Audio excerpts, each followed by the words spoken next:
சிவகங்கை மாவட்டம் Poovanthikanmai நிரம்பியதால் விவசாயிகள் மகிழ்ச்சி. மார்கால் பாயும் உபரி நீரில் அதிக அளவில் மீன்களை பிடித்து இளைஞர்கள் உற்சாகம். சிவகங்கை மாவட்டம் திருப்புவனம் அருகே Poovanthikanmai 1000 ஏக்கர் பரப்பளவு கொண்ட மிகப்பெரிய கண்மாயாகும். வைகை ஆற்றில் விரகனூர் இடது மதகு அணையிலிருந்தும் மதுரை மாவட்ட நீர்நிலைகளிலிருந்தும் கண்மாய்க்கு நீர் வருகின்றது.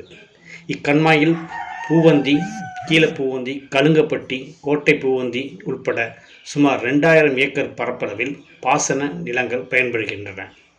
கடந்த ஒரு வார காலமாக மதுரை மாவட்டங்களில் பெய்து வரும் மழையால் அங்குள்ள நீர்நிலைகள் நிறைந்து உபரி நீர் Poovanthikanmaiக்கு பாய்ந்தோடி வந்தன.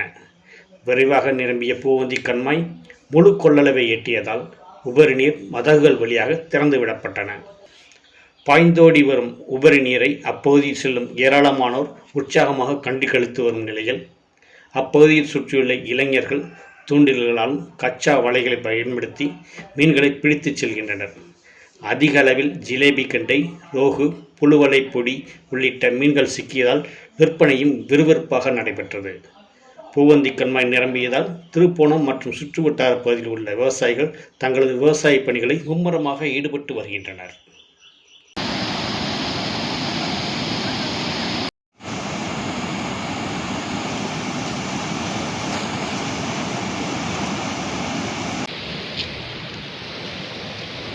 Mai.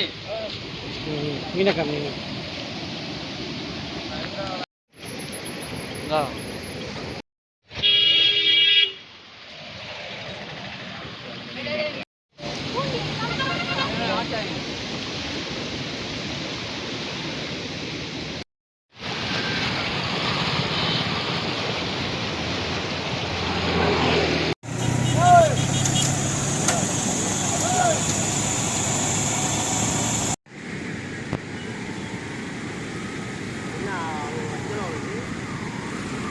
அடித்தாலும் ஹீட் ஆக மாட்டேங்குது.